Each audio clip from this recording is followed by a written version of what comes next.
And APB, American Protection Bureau, voted #1 best on Long Island for all your security needs. Call 631-390-9050. That's 631-390-9050. APB.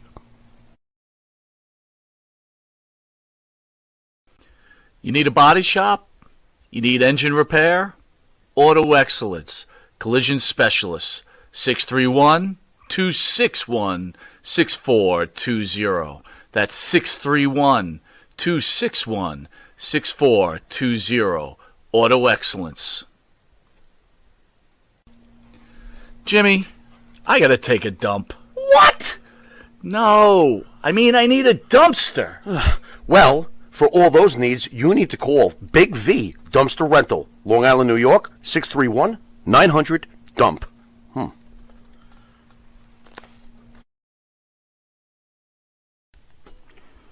Elm Logistics, for all your logistic needs, call 631-299-3595. That's 631-299-3595. Elm Global Logistics, pride, performance, and partnerships. The Monty and the Pharaoh Show is brought to you by... Because wine is your second favorite four-letter word. California wine, New York attitude. Good fucking wine. Yeah.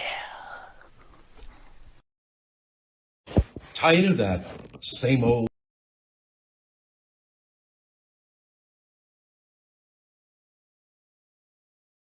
That's the difference.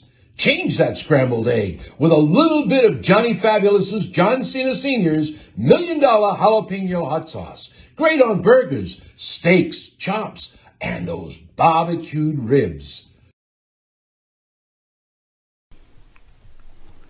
And Nitro's Garage for all your automotive needs. Call 646-675-2349. That's 646-675-2349. For all your automotive needs, Nitro's Garage. Ask for Jack.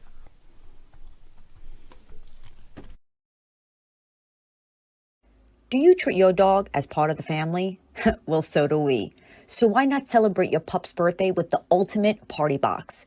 Check us out on Instagram, Twitter, and Facebook at Party Pup Info, and let us make your pup's party or any celebration perfection. M&J Video Games and Collectibles. Sport and non-sport cards, wrestling items, autographed items. We buy, sell, and trade. M&J Video Games and Collectibles, located at 1049 Queen Street, Southington, Connecticut. Call us at 1-860-479-9223 or 860-93-GAMES. M&J, Video Games and Collectibles. Monty and the Pharaoh presents The 30, the only online pro wrestling game show. And now, here's your host, Bruce ESO Butler.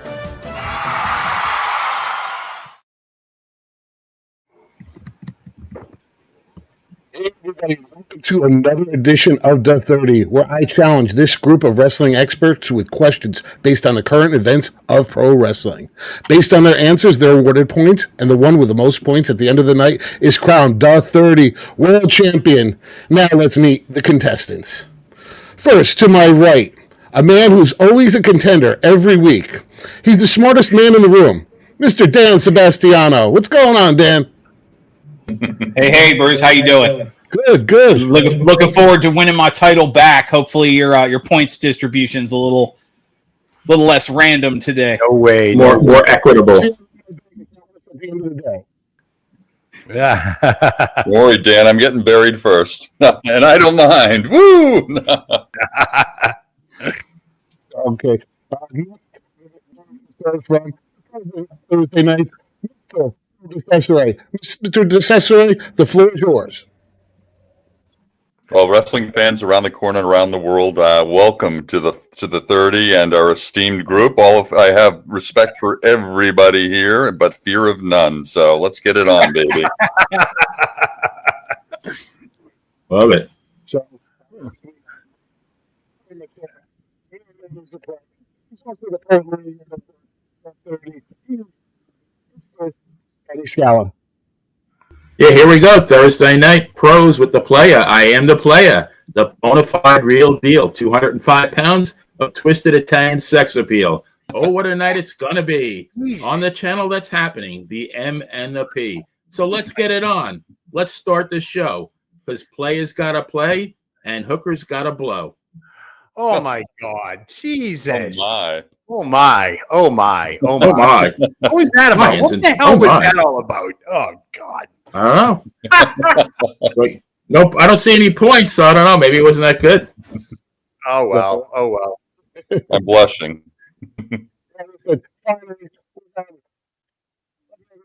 Introduction. If you didn't know it, he went to school with Missy Beefcake. You're damn right I did. He's also the 30 world champion. He's winning Joe Lowry. What a day, guys. What a day. You know, you call it Thursday night. It's still afternoon here in Iowa, by the way. We're an hour behind you guys. So, anyways, just like the Super Bowl, this game is fixed, and I will win again. Yeah, sorry about that dropping out there a second ago. Benny's poem was so bad my computer shut down. It was weird. I'm quickly descending into the Johnny K9 of the 30. Like Johnny K9. remember Johnny K9? Oh, yeah. Oh, yeah. He went to prison, didn't he? Ultimately? Yeah, that was Bruiser Bedlam, wasn't it? I think so. Oh, Yeah. geez. I remember him from Toronto, from the television tapings up there, or Hamilton, Ontario, I think. Oh, wow. Yeah. Jesse liked him. Yeah. So, guys, we've got a hard cut off right at 7. We have to That's get ready what for she this said. crazy night of money live shows. So, as you know, it's been another crazy week of wrestling. So, you ready to get started? Let's do it. As always, let's Do go. it, Bring it man. on, brother. And all the distractions are allowed. You better Using comments, trash talking, and bribery via PayPal, Cash App, Venmo. Credit cards are accepted. Please add a 10% surcharge. Now, are you guys ready for this first question? Lay it on, Bruce. That's it. Hammer time. Hammer time. Let's do it. 60th birthday. Mick Foley wants to have one more match. On the recent 30th pod, while speaking with Conrad Thompson, Mick said that he would like to have a final match for his 60th birthday on June 7th, 2025. He feels this would be a great motivation for him to lose 100 pounds. he would want it to be with either Matt Cardona or Jon Moxley in a death match. And it probably wouldn't be for the WWE, as it would be a, quote, gory spectacle. How do you feel about this string of one more matches for retirees, and especially a death match with Mick Foley, knowing his reputation? So let's see. The smartest man in the room is on the 30. Dan, are you ready? Let's do it. All right. Are you ready? Go. Look, if Mick Foley was serious about this, this is probably one of the worst ideas I've ever heard. I would put it right below Ric Flair wanting one last match, and especially a death match. It's just, the man's taken enough punishment. His body's falling apart. I mean, to think I'm going to be 60, and then he said he has to lose 100 pounds and get back in shape. Anybody that's ever gone on a weight loss, you are not losing 100 pounds and adding muscle in a year with anything that's not chemically enhanced or healthy for your body. He is going to fall apart. He is going to get hurt, especially if he wrestles Jon Moxley. That match would be absolute garbage because Moxley throws the worst punches I've ever seen. At least Matt Cardona might be able to carry Mick Foley's corpse through the second half of the match. I don't know.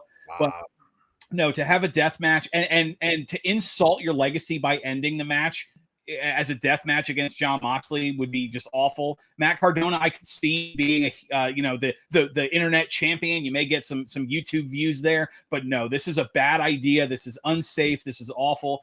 I hope that this ends up being one of those things where, it's motivation, but maybe not, or maybe it's a joke. Maybe he didn't mean it, but you're not going to lose 100 pounds, add muscle, and get in wrestling shape in a year without a lot of help or something that's going to kill your heart and spine by the time the match is over. And the last thing Mick Foley needs is to get in the ring with somebody like Moxley or Cardona that are known for their blood and violence and unprotected headshots. And Mick Foley wakes up tomorrow not remembering his kids' names. Nice Bang, job. bang. Bang, Joel bang. and Dewey. Bang, bang. Bang, bang. Nice job, Dan. Nice job. Coming out firing with 30. Wow. Let's reset that clock because, Mr. President, it looks like you are on the 30. Let's get you up there. Hey, I just noticed I have the dirty champ thing on me. Oh, that's cool. I like that. Nice. Is it ready, Bruce? Can you just Oh, there it is. I see it. Good. There it is. You know, part of me says it's a bad idea. More of me says it's a bad idea than a good idea. It's a good idea in the sense that Mick could still get away with limited athleticism.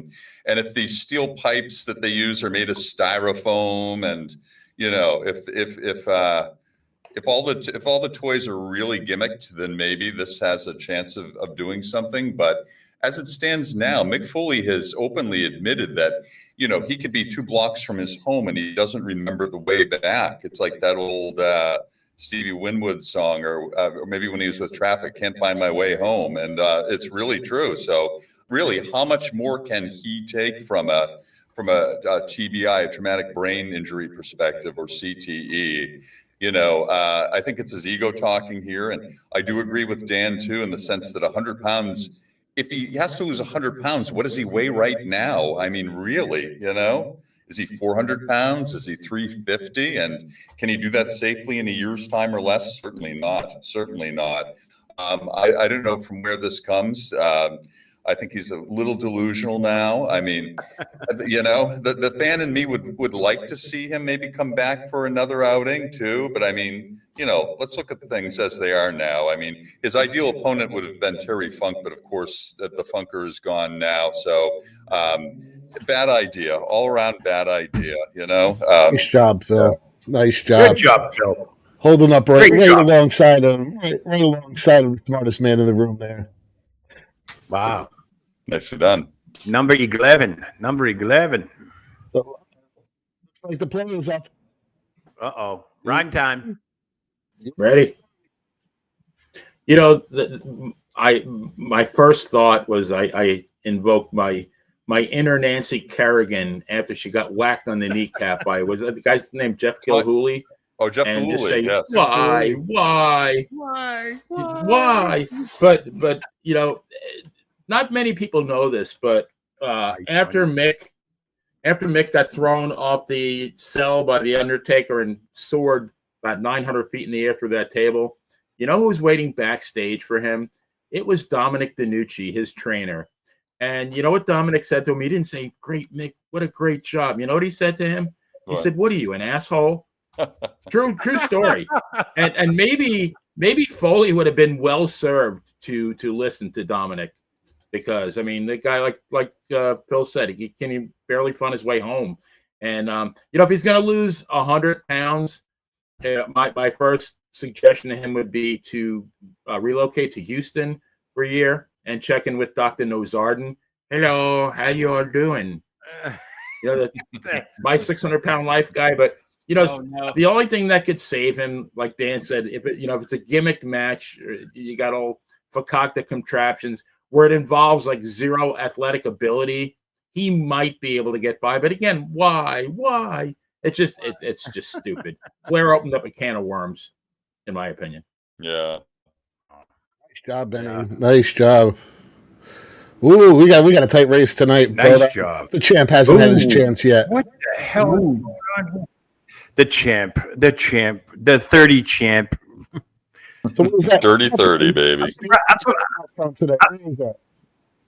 I'm surprised nobody's mentioned Ozempic, for God's sakes. I'm going to do my radio show tomorrow. I'm talking about those weight loss drugs and how funny they're named all these things. When you think Ozempic, what do you think? You think Olympic, right? Oh, yeah. There's something called, Right. There are a few of them that are named, and they just sound. There's one called Sexonavi or something like that, and they all have these weird names that evoke other ideas too. Wegovy. Victoza. Yep. Victoza. We're going to victory here with Victoza. Yep. So, champ, it's your turn. We can talk in between rounds here. So, why don't you? Okay, whatever. Go there. It's your show. There's delay of game penalty. Is that 5? I'm on already? Okay. So Mick Foley wants to drop 100 pounds, and his motivation to do so is to train for one final match in celebration of his 60th birthday. Not only one final match, but a goddamn death match. You know, the gory, bloody, burning, barbed wire, butane on the table, and all the other ECW props they come up with. Tight match. Call me crazy. Call me stupid. Don't ever call me late for dinner. Is he insane? Oh, wait. He must be insane. Of course he is. This ain't 1995, folks. If his motivation is to lose weight and to ponder one final death match, why lose the weight? Just hop on a treadmill, get that cardio back, and who cares what you look like? You're going into a death match. Chances are you'll be wearing gym pants and a T-shirt. You may need that extra leg in your trunk just to help you absorb some of the enormous beatdowns you're going to sustain. Anyways, to make even things worse, his list of opponents to face his death match is a short one. First of all, it's AEW's Bloodhound and the guy who will most likely gift his brain to CTE Science, John Moxley. And the other guy, an indie wrestler who is drastically trying to stay relevant, is Matt Cardona, formerly known to WWE fans as Zack Ryder, currently Chelsea Green's meal ticket to a U.S. citizenship. Anyways, only the match won't happen in the WWE. You think? Of course not. My advice to Foley and any other organization that is thinking about taking on this match, don't. But if for some crazy, strange reason in the universe listens to these crazy vibrations and this match does take place, my advice is to get the best damn insurance policy money can buy. And while you're at it, have Foley take on Ric Flair. At least this way you can really build this as a true death match, because either one of these combatants will certainly die in the ring. That is for damn sure. Mick Foley, 100 pounds. I mean, cue the Zempic and all that other stuff. You're going to have to. Champion's advantage. He gets to keep talking for another 30 seconds. Right? Yeah, I mean, it's like a filibuster here, isn't it? Like, that was a filibuster. The only person that can do a filibuster is Phil. I will say, though, Joe, I got to disagree with you. You said donate that John Moxley would donate his brain to science. That's a big leap for you, assuming he has a brain that works. Or you'd have to find one first. I think Mick Foley's on his way to losing that 100 pounds, because if his wife's smart, she's going to just leave him for this dumbass idea. Take his wallet. There's 100 pounds. He can't play Santa Claus if he loses 100 pounds. Just remember that, folks. True. You know? No one likes the skinny Santa, as we remember from those great specials. Yeah, Rankin Bass specials back in the day. Eat, Papa, eat. Exactly. Oh, yeah. Gotta love those classics. Yep. What's the next question, Bruce? So, general manager following continuous backlash and death threats that WWE has received over the past week due to her father coming back and taking Cody's spot. What are your thoughts on how social media is shaping the wrestling industry? How should wrestlers and organizations navigate this landscape, and who should police these type of things? So let's see. Mr. President, you are on the 30. I think the company should go balls to the wall, Wild West style, okay? Let's work the social media like they've been working us for years on screen. Already there doesn't seem to be many rules. So, I mean, why should wrestling be involved in creating a structure and rules? But no, really, honestly, you know, death threats are just so silly. And can we really take them seriously anyway? And, you know, I think we're going to work this into an angle like everything else. In fact, I think the whole thing is ultimately an angle with Cody and with The Rock and everything else. And the Rock is kind of viewed as a heel now. In fact, on was it the NXT broadcast where the fans were chanting the F word, and they were actually warned, I guess, during the show not to do that, or they would stop with the show, I guess, stop airing the show. And I think they continued on anyway, and they just obviously someone was really quick with the trigger and beeping it out. So I mean, it's the kind of thing, if you tell a kid not to do something, what are they going to do? They're going to try to do that thing, you know. So I think social media is the new norm. I think it's the new backstage camera in many ways. I think it is going to be the platform on which these angles are built. And again, the best angles are built on reality. Okay, truth is better than fiction in many ways. And I think this is going to be the way of the future. And it's about mastery of the medium, I think. And so we'll see which company is able to master the medium. Okay. I think that might create a whole bunch of new jobs for some enterprising youngsters. Am I out? You're out. All righty. takes over the Out at lead. the plate. Takes over the lead. Let's see who's up next. Looks like the player is going to be up next. Let's get him a timer. The player. Bring him The onto man the from screen. Malaya. And Benny, you are on to 30. This is just such a sad reflection on society to me. I mean, back in the day when Jimmy Valiant got, every car he owned as a heel got vandalized, or, I forgot who got stabbed in the ass. Somebody got stabbed in the ass, but they got stabbed in the ass for a reason. They got stabbed in the ass because wrestling was so real to these people, and they had such intense hatred for the heel, but because they thought it was real. So not that I don't condone that. I kind of get it. I kind of understand, because I remember some of the emotions I felt when I saw Jimmy Valiant turn on Jay Strongbow.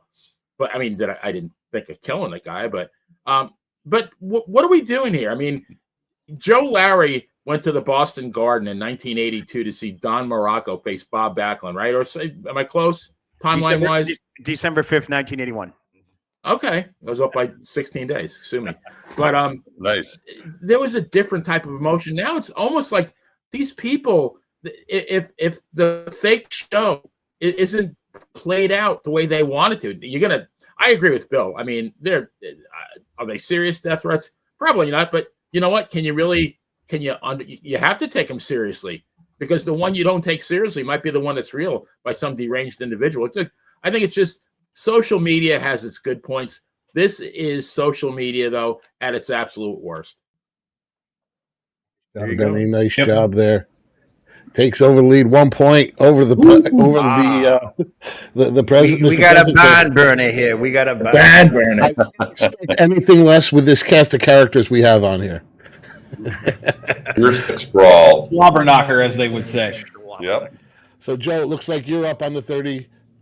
I am up. All right. Okay. Ava Rain deletes her Twitter account or X account, whatever you want to call it now, because she received death threats. Like Phil said, welcome to the new norm, right? Social media. What did they expect when they invented this thing, by the way, right?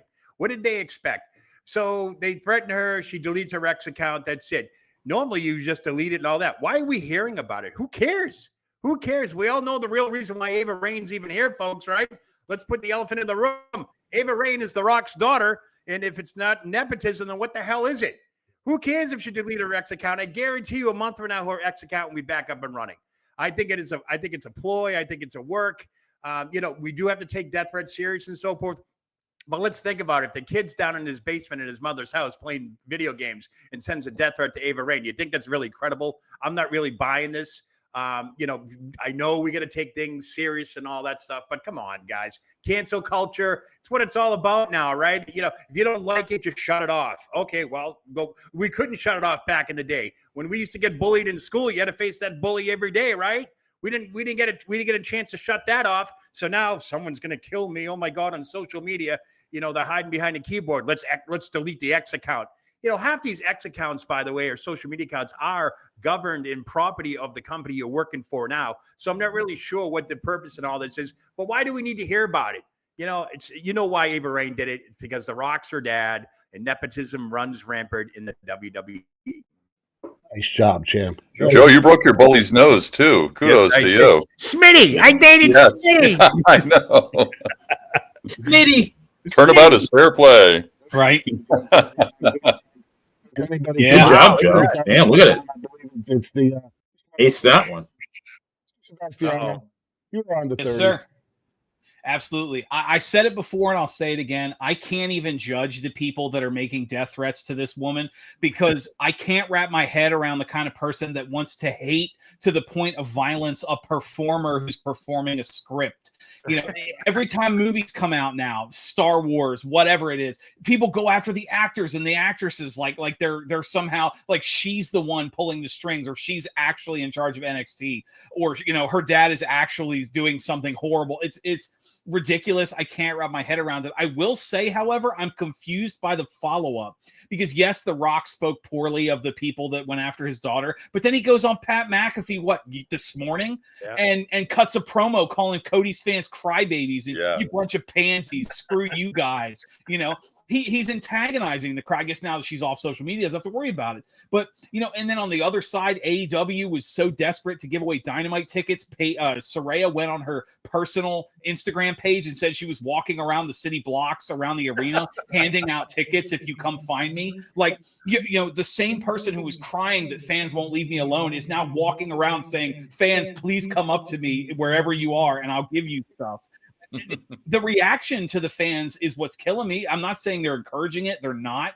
But The Rock should have come out and been like, "Look, actor, wrestler, whatever you want to call me. Like, if you go after my daughter, I will whoop your ass for real." But instead, he stayed in character and antagonized the fans further. No, his daughter doesn't deserve this, but it's rough. I hear you. Good one. That's it. That was a good one. That was good. Oh, Wow. for the love of Christ! What is Wow. that? Oh my God!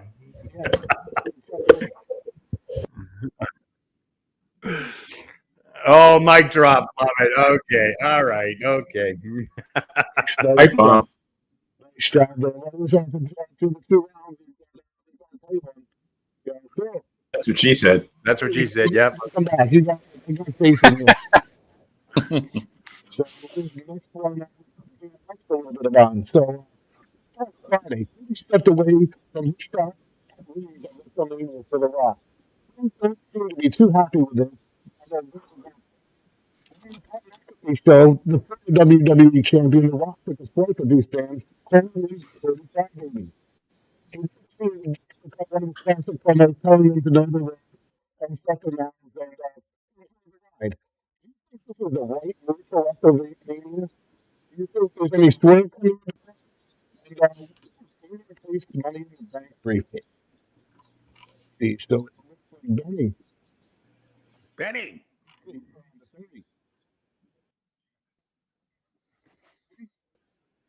I'm ready. Yeah, I think it's kind of ironic that Seth did that masterful promo, and he said, "Do you want this belt or do you want the Hollywood belt?" And then, ironically, Cody steps aside for somebody from coming in from Hollywood. That the irony was great on that. But what I really, with this new takeover by Endeavor, I think what you're going to see, more Hollywood. I think that's what it's all about now. I think Rock is doing this for a reason. I think it's just, and let's face it, Rock is money. And Mike posted something on the M&P on his Facebook page, and it showed a picture of Cody. It says, "The moment you realize that you're still Stardust." And I don't know that it's quite that bad. I think Cody has evolved, definitely evolved from Stardust, but Cody is not The Rock, though. And, The Rock versus Reigns, that's money. You can always do Cody and Reigns. I think a lot of people are saying now is that Reigns and Rock is going to be for the head of the table. And I think The Rock is going to win that match. And then I think Cody's going to beat him I don't think he's going to beat him the second night of WrestleMania, but I think at SummerSlam, Cody wins and then he finishes his story. There's plenty of time for this. Dun, dun, dun. Nice job, Cody's Benny. crybabies. Oh, look at Benny. Look at Benny Surgeon. What's up? Ooh, Jesus. he takes over the lead. Penny coming from behind. He's a lookalike final Super Bowl. Oh, boy. He's not Pat Patterson. It's man. Yeah, I think Pat Patterson move, right? Yeah. All right. All right. So The Rock goes on Pat McAfee show today and talks about the fact that, Cody's crybabies. We heard the promos over and over. The thing took over the internet for like 2 hours this afternoon. The bottom line is this, folks. Let's go back. The Cody thing, all that. Let's just talk about it. Let's just call it what it is. The Royal Rumble plans changed. Things changed. CM Punk got hurt. They had to throw an audible. They knew CM Punk couldn't win the Rumble. They threw Cody Rhodes in there. And then all of a sudden we got the Cody Rhodes, Seth Rollins, Roman Reigns, all this stuff. Let's not forget let's not forget Roman Reigns and The Rock. This was planned back in January 3rd to be exact, that this match was going to be made at WrestleMania. We'll know probably within the hour or two with the big Mania presser going to take place in Las Vegas, what the real main event is. But all points are showing that it's going to be Reigns versus The Rock. A triple threat has already been ruled out. Dave Meltzer reported that in the Observer Hotline and all that stuff. As for Damian Priest, I think he gets lost in all this. I don't think there'll be no cash in at WrestleMania. I don't see it. What I do see is I see Reigns. I see Cody and Seth wrestling night one. Cody wins it. The second night, it's going to be The Rock and Reigns, and then something crazy is going to happen. And I think they're going to unify the titles, and Cody's going to come out on top. But right now, it's going to be The Rock versus Reigns. And this whole thing, The Rock has just been in character since day one. Don't believe the hype. You're going to get Rock versus Reigns, and that should be made official within the hour. It's nice job, Joe. Very well said. Jesus. Oh, What the hell? uh-oh. Jumped up into the lead, Joe.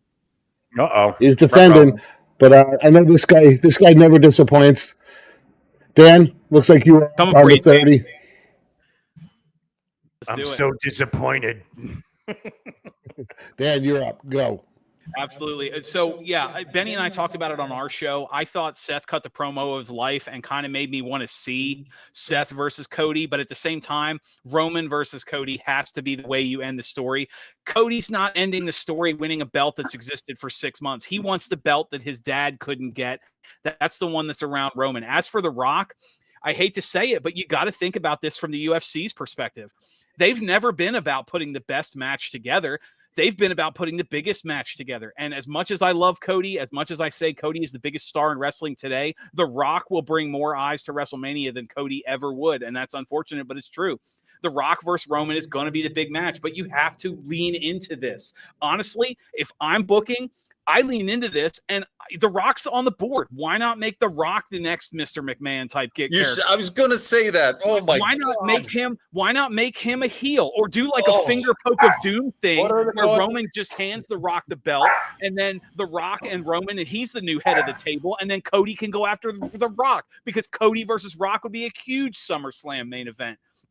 The other thing you got to factor in is you got Drew McIntyre floating in the wings as the biggest heel in your company, and he's got nothing to do at WrestleMania. You've got to put a title on him in the next month or two, or you've wasted that striking the iron. So yeah, is The Rock versus Roman the best match they're going to get? No, especially because The Rock, when he hit that people's elbow on Jinder Mahal and was gassed walking to the ring, but it's the best story and the biggest money, and that's all it is at the end of the day, is cashing those paychecks.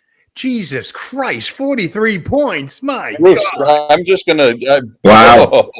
I think Phil's going to forfeit his turn because he is seething right now. I don't even have a salad to eat right now. I might just go make one. But Man. Trust me, I got faith in you. You of all people can pull this off. I think 4 I will years. try. last I'll pull time something from President somewhere. that badly. 10% surcharge. Don't forget Venmo, 10% surcharge. 10% to the big guy. All right. So I totally agree with Dan, and I didn't mean to jump in, but they stole my thunder. The Rock is going to be a heel. How can he not be? Action adventure star, legend in the business, board member now. We do need a new heel to replace Mr. McMahon. And again, I sometimes these things evolve and are organic on their own. Sometimes they're planned a little, and sometimes both forces combine. So I see The Rock exerting more of a heel influence in the next couple of weeks leading up to Mania. I see him ordering Roman Reigns to defend his title on each night too, perhaps. Okay, we could see, again, the premise being Roman hasn't defended, so perhaps he will.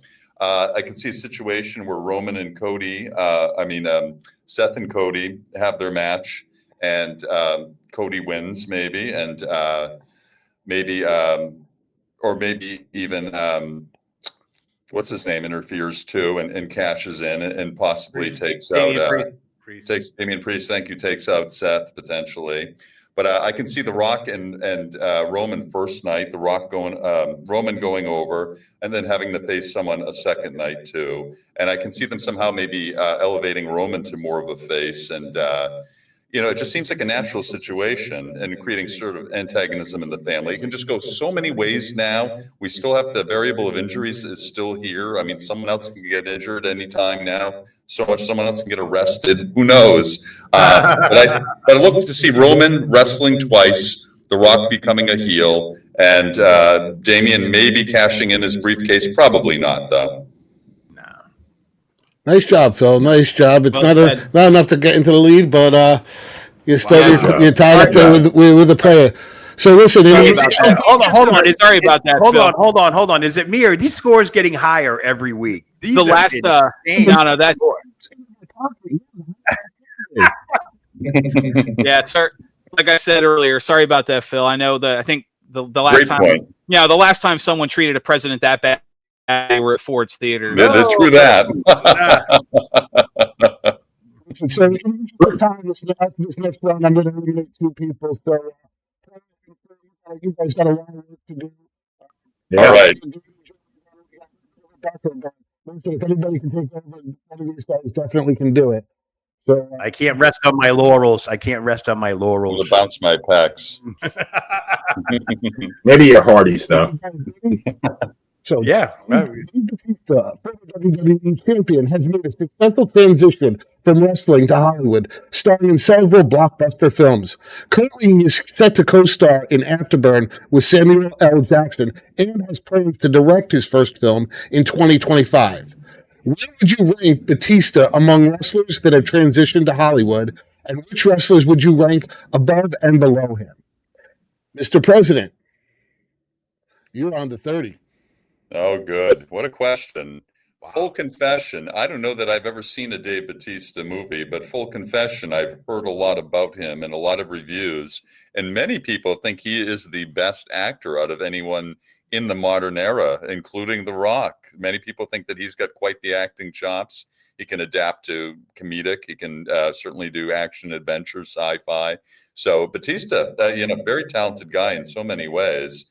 Is he the best ever? I don't know.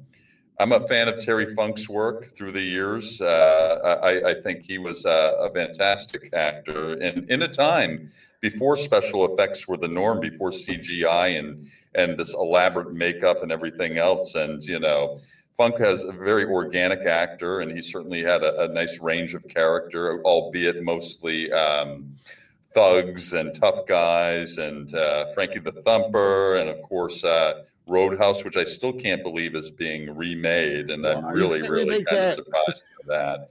I'm not sure I'm happy about that, and I don't know how well that's going to go. Certainly, The Rock's volume of work is tremendous, and he can't help but get better as a result. And but again, I think judging from all I've read, and I think Batista is the better actor right now in the modern era. But still, Terry Funk for my money. I think all things considered, he kind of reached through the screen, and he was as wild and unpredictable on the silver screen as he was in the ring and on camera. So I think the Funker's the best. God rest his soul. Nice job, Phil. Salad time? Not yet. Wow, look at that. You got bonus because of Roadhouse, and I do not understand why they are remaking it. You cannot. Patrick Swayze's dead. I mean, that movie is a classic that I still watch it every time it's on TV. Me too. Right, now, I'm all for a good retelling, but certain movies should just be left alone. Yeah. You're here. Yeah, so let's see. Who do we got? Benny. It looks like Benny. Next on to 30. Benny's in the bunker. Yeah, I got a Benny's in the bunker. big old hole to dig out of there. Yeah, but Mr. President did pretty good. I think you could do the same. Go. Yeah, I mean, I rank Dave Batista right up there, right at the top. I agree with Phil. Terry Funk was so good, whatever role he played. He was just, and he probably played himself, but he was so damn legitimate. I mean, such a heel. And I guess he was in Over the Top, I think, with Stallone. Yep. He was in Paradise Alley. He was in Roadhouse. He was great at whatever he did. I got to rank him number one. I would put Batista. I saw one of the Guardians of the Galaxy movies, and I thought he was very, very good. So I'm going to put him number two. Maybe put Rock number three. And those are the good ones. And now to the drizzling shits. You got Hogan. You got Triple H, the chaperone? Oh my God! Yeah, I had to Google that one. Wow, man!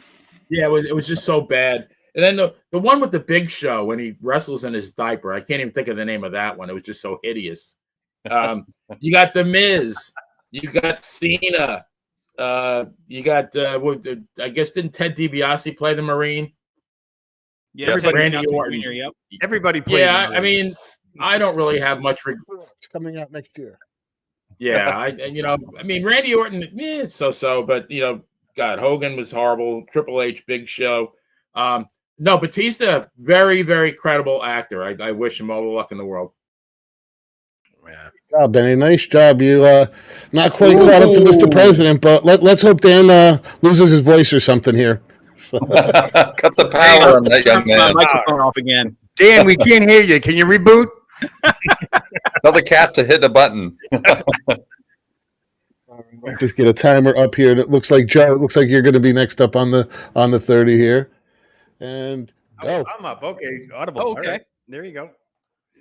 Well, I guess I'm on there. Okay, so anyways, let's talk about Dave Bautista, great Hollywood actor. Obviously, he's enjoying tremendous success. Is he up near The Rock and John Cena status? Not yet, but he's slowly getting there. My top 5, real easy. Kevin Nash, Magic Mike. How can you beat that, right? Then we go to Hulk Hogan, No Holds Barred, all that other crap that he was in to this day, which is pretty unforgettable, but nonetheless. Why don't we forget about Roddy Piper? They Live. Oh, It was a big movie back then, right? Roddy Piper came out of nowhere, and all of a sudden he's in Well, this. I forgot all about him. Damn. Stole my bit. So I mean, They Live. That I think he's more remembered for that as well, just as his wrestling attributes. And of course, you got The Rock, San Andreas, the other guys. The list is endless. But it all started with the Scorpion King, right? You can't forget that. But John Cena, the man. You can't get away from this guy. He's in the Honda voiceover commercials. He's in the Players commercials. He's in the FanDuel Kick of Destiny with Ron Gronkowski. He's in everything. Fast and the Furious. The list goes on. John Cena has transcended into that guy. He is the man in Hollywood as well. Dave Bautista is creeping up there. Don't get me wrong. The Rock's been there. Now The Rock's probably going to creep back a little because he's got another full-time job now with the board of directors and TKO. And of course, going to be at WrestleMania and all that stuff. So I got to give it to John Cena. He's everywhere. And forget about You Can't See Me, because John Cena, you can see everywhere. Right on, Joe. Almost lost some points for talking about Magic Mike. Yeah. Soon we'll be able to add Vince McMahon to this list after he does his No Holds Barred. No. Save it for Monday night now. Uh-oh.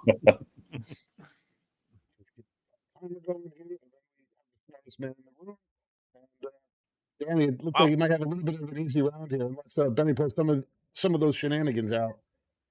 We'll see. Well, I got to disagree with Joe. Yes, people want to talk about Magic Mike, but the defining role of Kevin Nash's career was as Super Shredder in Teenage Mutant Ninja Turtles 2.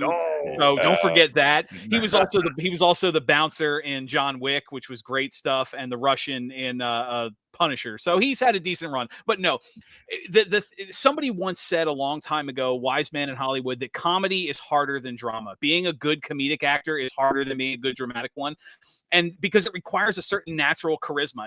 John Cena has it, but Batista has it more. And as for the level, don't forget, between Guardians of the Galaxy and Avengers, Batista is the highest grossing wrestling actor in Hollywood. His movies, despite having made 30 less than The Rock, have actually grossed more than The Rock's movies, grossed more than John Cena's, grossed more than Hulk Hogan's. But me personally, I guess Roddy Piper, They Live. Terry Funk, I want to put him on the list, but Terry Funk played Terry Funk, so it's hard to say he was good at acting. He was good at being Terry Funk. My personal favorite wrestling acting performance is Andre the Giant and Princess Bride. I mean, to me, you talk about someone playing themselves. That's just gorgeous naturality. $6 million man, $6 million man. Don't forget. Bigfoot. Batista deserves to the accolades. He's proven he can be comedic. He's proven he can be charismatic. He's proven that he can be dramatic. He's got everything. He and John Cena are leaps and bounds above The Rock. And unlike The Rock, their movies don't suck and bomb horribly. The Rock was so bad as Black Adam, he killed the DC universe. His movie's garbage. That's why he's back, because Hollywood doesn't want him right now. Wow. Look at that. That's a meow, baby. I love it. Love of Christ. Say goodbye to you guys. I'm going to just leave you guys up there, but I got to reset these scores for these other two guys. All right. Dun, dun, dun. Best of luck, gentlemen. I'm pulling a Cody. I'm going to legally change my name to Barry Horowitz this week. I don't want to be Tommy Wildfire Rich again. I don't want to be. You'd be the SD Jones to my King Kong Bundy from WrestleMania. We'll be all right. Get these guys both back down to 0. 0. Goose eggs on the board. I'm going to get some food, but I'm going to turn on the phone. So I will bid you adieu, good people. Salad. Thank you, Benny. It's always a pleasure, guys. Yeah. So, Thanks, Bruce. last question, guys. Anything, Dan? This past week on SmackDown, it had 15 minutes of promos and interviews before the first match even started. Then the last 30 minutes was dedicated to another set of promos where the last 6 minutes saw no talking or action at all. The WWE roster is stacked at the moment, and so many stars aren't getting TV time, but yet the entrances to these promos alone took up 8 to 10 minutes. Did you enjoy the format of this past week's SmackDown? How would you have booked this? And is too much time being used up by these entrances and interviews? So, Dan, you're going to start us off. You're on to 30. I'm the first person to complain when there's too much talking in wrestling, but that SmackDown, I didn't complain at all. Yes, there was 30, 45 minutes of promo, but that first 15 minutes had me hooked for the entire night. I wanted to see what happened. And that finale, I wanted to hear what Cody had to say. I wanted to hear what Roman had to say. Plus, in between those two, you had Bayley cutting the promo of her life, setting up her title match with Io Sky, which now interests me more than anything they could do with Rhea and the Chamber. So yes, promos have their place. The way I would have booked it, maybe I would have shortened it a little bit with the finale. But no, Cody came out. The only thing I would have done differently is I would have given Cody an exit when he stepped off to the side and shook hands with The Rock and kind of gestured. You made Cody look like a bitch. He's stepping out of the way. And the WWE, by the way, agrees with me because their headline as of this morning is The Rock is wanting to challenge Roman Reigns after Cody Rhodes refused to fight him again. So I would have made Cody's exit look a little less chumpish. But no, I think if you have talking that sets up a show that I want to see more than any match, then no, those promos absolutely belong. The first 15 minutes was great. The last entrance was great. You have The Rock. You got to milk it. You're in the middle of bumfuck nowhere, Alabama. No one expects The Rock to show up. So I don't fault him taking 5 minutes to get to the ring, high-fiving people and posing. Let the fans enjoy that surprise. But in that case, talking made the show, and it was worth it. I wouldn't have changed the amount of talking. Wow. Nice job. 13's a good number there. So, Champ, how you feeling? Well, it is just another day in the life of the champion. It is what it is. We'll see what we can come up with. You never know. I shoot from the hip. Bang, bang. Timer ready for you. Let's get you on the screen. You're on to 30. Go. All right. Well, welcome to WrestleMania season, right? Hype, hype, hype. Promo, promo, promo. You got to tell the story. You got to build it up. It's exactly what SmackDown did last week. Yeah, Birmingham, Alabama. How many promos did we hear that mentioned the words Birmingham, Alabama? I think every single superstar said it. And I got to tell you, it's all about sponsorship and money and all that stuff. People are going to watch if the promos are good. The promos were pretty good. In the last 3-4 minutes, The Rock and nobody said nothing. That was gold. That was awesome. Because why? All the talking's already been done. The internet, the fans, everybody's already talking about it. The Rock had nothing to say. He did say something after the match, which was all over the X universe and social media after that. And, they made history that night again in Birmingham, Alabama, because that's all they kept saying was Birmingham, Alabama. In this day and age, it's all about DVRs and all that stuff. Ratings are still stagnant for SmackDown. I think they're still hovering around the 2.8, 2.9 million mark. The Rock is not that needle mover that they thought he was going to be. Everyone's DVRing it now. So they're fast forwarding through the promos and all that stuff. Honestly, I'm getting kind of sick of the Seth Rollins, the singing and all that stuff. And the promos do take up a lot of times.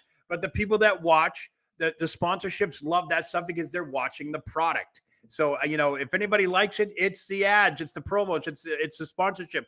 I don't know what else more to say with that. I'm telling you, people DVR this stuff now. So they're fast forwarding through a lot of these promos and they want to see all the hype and all that stuff. But the best thing that SmackDown honestly did was that last 4 to 5 minute segment with The Rock. Not one word was said, and that was gold.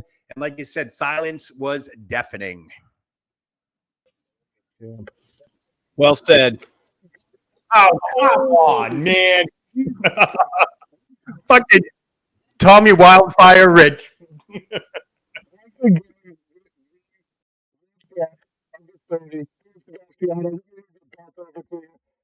There it is, right there. Right there. Oh yeah, there you go. There it is. The champ is here. Champ is here. Good win. Good win. That's it.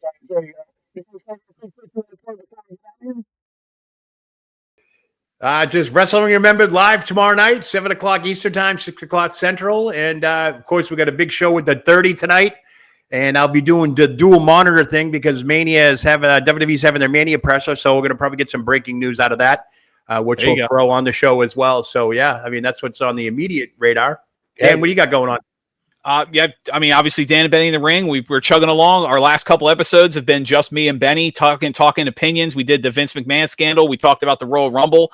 We also recently had an interview with Joe Malenko that kind of went viral. A lot of people appreciate bringing the old guard out. But yeah, anywhere podcasts can be listened to, Dan and Benny in the ring, and of course our videos on Monty and the Pharaoh on YouTube. But yeah, we got a lot of good stuff coming up. Yeah, don't forget, we got 3 more hours of live wrestling stuff coming up. We've got Missy Beefcake and Brutus Beefcake. We've got Baby Doll. And who's the other one we've got tonight? Eugene. Nick Dinsmore is in studio. Dinsmore, Eugene. Yes, that's right. Nick, cool dude. Can't wait. This should be fun. So on behalf of everybody at the 30, this is Bruce, and we are out of here. All right. What a day, folks. What a day.